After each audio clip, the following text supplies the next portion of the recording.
प्रदेश के मुख्यमंत्री योगी आदित्यनाथ इस वक्त सिंगापुर में है। 4 दिन की उनकी विदेश यात्रा इस वक्त खूब सुर्खियों में है। मेरे पाकिस्तानियों, बुरी खबरें आ रही हैं पाकिस्तान के लिए। और महाराज जो पूरे स्टैंडिंग ओवेशन लिया है, वहां पर तालियों की गूंज सुनाई दी है। भगवा वस्त्र में विदेश यात्रा को लेकर मुख्यमंत्री पहले से ही चर्चा में थे। जापान में श्री राम मंदिर और मैग्लेव ट्रेन में उनके आने वाले सफर ने इसे और दिलचस्प बना दिया। न सिर्फ इनके आने से वहां के मुसलमानों को खतरा, बल्कि इनके और मोदी के मिलाप से पूरे खित्ते के अमन को खतरा करार दिया जा रहा है। ये बड़ी संगीन सूरत हाल है। इसके दूररस नताइज क्या होंगे? सीएम योगी आदित्यनाथ जब सिंगापुर पहुंचे तो वहां उनका गर्मजोशी के साथ स्वागत किया गया। अब इसी दौरान यूपी में निवेश को लेकर उन्होंने कई बड़ी कंपनियों के सीईओ से मुलाकात भी की है। आज वही योगी आदित्यनाथ अपनी सनातन पहचान और स्टेट्समैन वाले स्टाइल के साथ सिंगापुर में इस काली गाड़ी से भगवा कपड़ा पहनकर निकले। सीएम योगी का ये इंटरनेशनल भगवा अवतार देख विदेशी मीडिया में भी उनके लुक की चर्चा होने लगी। भाई एक के बाद एक खबर आ रही है भारत से। कहते हैं कि जरा वो कहते हैं ना कि छुरी तले दम ले लें। बात यह है कि भाई क्या जबरदस्त विजिट्स हो रहे हैं। भारत के पूरी दुनिया के लीडर्स इस वक्त इंडिया में लैंड कर रहे हैं, एक के बाद एक, 1 बाय 1। कितने को प्रोग्राम करें हम। पहले मैंने आपको खबर दी जापान का जो हो रहा है वहां पर। वायरल वीडियो में तो सिंगापुर में रहने वाले भारतीय लोग ढोल बजाकर बोल रहे हैं कि आ रहे हैं भगवाधारी। आपको बता दें कि सीएम योगी सिंगापुर और जापान के दौरे पर हैं। इस वीडियो में हम आपको जापानी भाषा में दिया गया सीएम योगी का एक बयान भी सुनवाएंगे। ये बयान आपको हैरान कर देगा।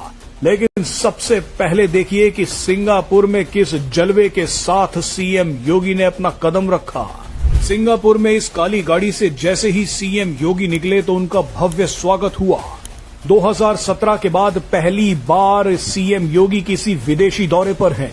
आपको बता दें कि पीएम मोदी के साथ मिलकर सीएम योगी उत्तर प्रदेश को स्पिरिचुअल टूरिज्म डेस्टिनेशन के साथ साथ तेजी से ग्लोबल इन्वेस्टमेंट और मैन्युफैक्चरिंग हब भी बना रहे हैं। इसी कड़ी में सीएम योगी 23 और 24 फरवरी को सिंगापुर और उसके बाद 25 से 26 फरवरी को जापान में ताबड़तोड़ बैठकें करेंगी। दोस्तों, अमूमन हम ये बात करते हैं कि भारत के अंदर देखें जी, वो योगी आदित्यनाथ है।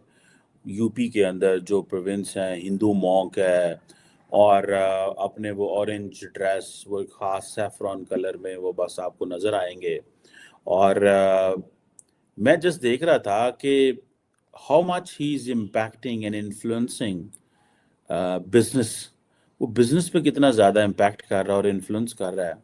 आप देखें, ऑब्वियसली ये जो यूपी है बड़ा इंपॉर्टेंट प्रोविंस है। एक तरफ वो नेपाल से मिलता है, एक तरफ उसकी जो सरहदें हैं वो कहाँ पटना और क्या उस इलाके तक हैं, छत्तीसगढ़ तक, फिर दिल्ली के साथ अटैच है, फिर चंडीगढ़ तक पहुंचता है, हरियाणा, ये सारे इलाके जो हैं, उत्तराखंड ऊपर, एक पूरा जो प्रोविंस है उसकी आप देखें। और उसकी अगर आप जिसे वो कहते हैं ना स्टैटिस्टिक्स निकाल के देखें that how much it is going to how much it is relevant, कितना ज़्यादा वो रेलिवेंट है आज के इस ज़माने में। और मैं देख रहा था कि इकॉनमी के लिहाज से देखें, ऑलमोस्ट जो मैं डाटा देख रहा था, नंबर 3 है, 7% पे ग्रो कर रहा है, 8% वो नेशनल जीडीपी में कंट्रीब्यूट कर रहा है, per capita income growth rate 23% है। और फिर being a landlocked countries again it's उसके बारे में एक चीज़ आ रही है। ये मकरू शख्स जो है, मकरू शक्ल का शख्स योगी, इस्लाम के इस कदर खिलाफ है कि इसी ने, आपको याद होगा, इल्ज़ाम लगाया था कि मुसलमान क्या करते हैं, लव जिहाद करते हैं। अब आप सोचेंगे लव जिहाद क्या होगा। लव जिहाद करते हैं कि जी हिंदू लड़कियों को वर्गला कर मुसलमान बना देते हैं। ज़रा सुनिए, लव जिहाद साजिश का नाम दे दिया। और मुसलमानों का लव जिहाद पर इल्ज़ाम लगाने के बाद योगी आदित्यनाथ ने क्या कहा कि हमने फैसला कर लिया कि अगर वो एक हिंदू लड़की का मजहब तब्दील करवाते हैं तो हम 100 मुस्लिम लड़कियों का मजहब तब्दील करवाएंगे। इम्पॉर्टेंट जो उसकी कंट्रीज हैं, सिटीज़ हैं, वो भी बहुत हैं। लेकिन जो मैं चीज़ देख रहा था कि वो किस तरह यूपी को डिफेंस सेक्टर में प्रमोट करना चाह रहे हैं। ठीक है जी। और वो मैन्युफैक्चरिंग अपॉर्चुनिटीज़ लेके आ रहे हैं। वो कहते हैं जी हमारे पास रॉ मटेरियल है, लेबर है, हमारी लोकेशन बड़ी इंपॉर्टेंट है। ये सारी चीज़ें हर स्टेट ही करती है, लेकिन जो सेंट्रल पॉइंट ये है कि किस तरह इंडिया के स्टेट्स, यानी कि जिस तरह पाकिस्तान में सूबे हैं, हमारे सूबे इस तरह मार्केट नहीं करते अपने प्रोविंसेस को, और हमें मरकज से लेना पड़ता है। इंडिया के अंदर जो सूबे हैं या स्टेट्स जो हैं वो अपने आप को इस तरह मार्केट करती हैं। 240 मिलियन पाकिस्तान की इक्वल पॉपुलेशन है यूपी की, ठीक है जी। और बहुत सारी फॉरेन कंपनीज हैं, जापानीज हैं, साउथ कोरियन हैं, अमेरिकन सॉफ्टवेयर कंपनीज हैं, एडोब वहाँ पे मौजूद है। और क्योंकि ये एडजेसेंट है दिल्ली के साथ, हरियाणा के साथ, तो जितनी भी फॉरेन वो कंपनीज हैं उनको जाना वहाँ पे बड़ा आसान लगता है। हमारे जो मौलवी थे उन्होंने क्या किया, वो सिर्फ और सिर्फ मदरसों में और सऊदी मनी में के पीछे पड़ गए और ईरानी पैसे के पीछे पड़ गए। एंड वी फॉरगॉट के हमें इंडस्ट्री, इकोनॉमी, उन चीज़ों पे देखना है। मैं फॉर अ मोमेंट अगर इफ आई कॉन्सिडर के योगी आदित्यनाथ, जस्ट आप इसको लेंगे that he is a religious person, let's not gate deep into what he is और उनके माइंडसेट और उसकी चीज़ों में।